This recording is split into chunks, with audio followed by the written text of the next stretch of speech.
Hi friends, கடமா தொக்கு எப்படி செய்யறதுன்னா இன்றைக்கி செஞ்சு காட்ட போகிறேன். ஸ்டவ் பற்ற வச்சு ஒரு கடாயை வச்சுக்கோங்க. தேவையான அளவு எண்ணெய் ஊற்றிக்குங்க. எண்ணெய் நல்லா சூடாகட்டும். கடுகு நல்லா பொரிஞ்சதும் 2 பெரிய சைஸ் வெங்காயம் சேர்த்துக்குங்க. நல்லா வதங்கினதும் கட் பண்ணி வச்சுருக்க தக்காளி சேர்த்துக்குங்க. 2 பச்சை மிளகாய், கொஞ்சம் கருவேப்பிலை, தேவையான அளவு உப்பு.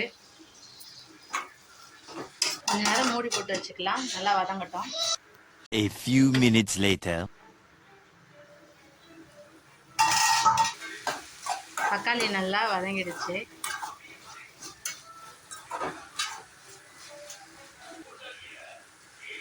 இஞ்சி பூண்டு பேஸ்ட்டு 1 ஸ்பூன் போட்டுக்கோங்க. நல்லா இஞ்சி பூண்டு பேஸ்ட் ஸ்மெல் போகிற அளவுக்கு வதக்கிக்குங்க. 1/4 ஸ்பூன் மஞ்சத்தூள்,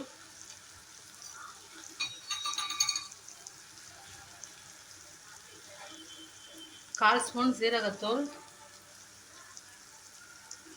1/4 ஸ்பூன் பெப்பர், 1 ஸ்பூன் குழம்பு மிளகாத்தூள்.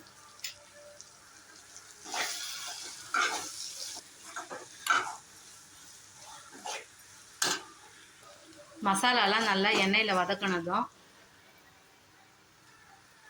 கழுவி ஃபில்ட்ரு பண்ண கடமாவை அதில் சேர்த்துக்குங்க.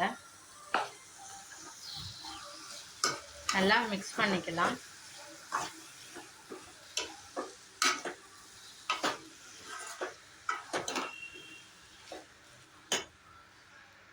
இப்போ இதை ஒரு 5 நிமிஷம் மூடி வச்சுக்கலாம். தண்ணி ஊற்ற வேண்டாம்.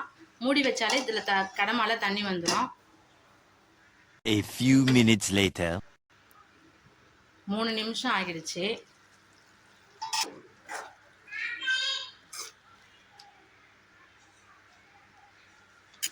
கடமா தொக்கு ரெடி.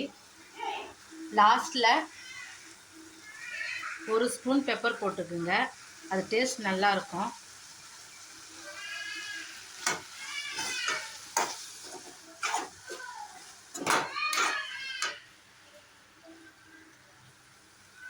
சாப் பண்ணி வச்ச கொத்தமல்லி,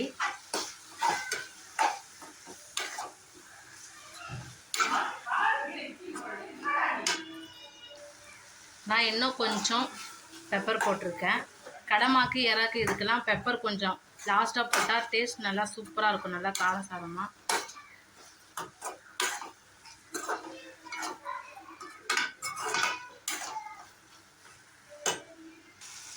அவ்வளோதான், சூப்பரான கடமா தொக்கு ரெடி. ஸ்டவ் ஆஃப் பண்ணி இறக்கி வச்சுக்கலாம். சூப்பரான கடமா தொக்கு ரெடி. நீங்களும் இதே மாதிரி உங்கள் வீட்டில் செஞ்சு சாப்பிடுங்க. டேஸ்ட் சூப்பராக இருக்கும். அருள் குக்கிங் சேனலை லைக் பண்ணுங்கள், ஷேர் பண்ணுங்கள், சப்ஸ்கிரைப் பண்ணுங்கள். தேங்க்யூ ஃபார் வாட்சிங்.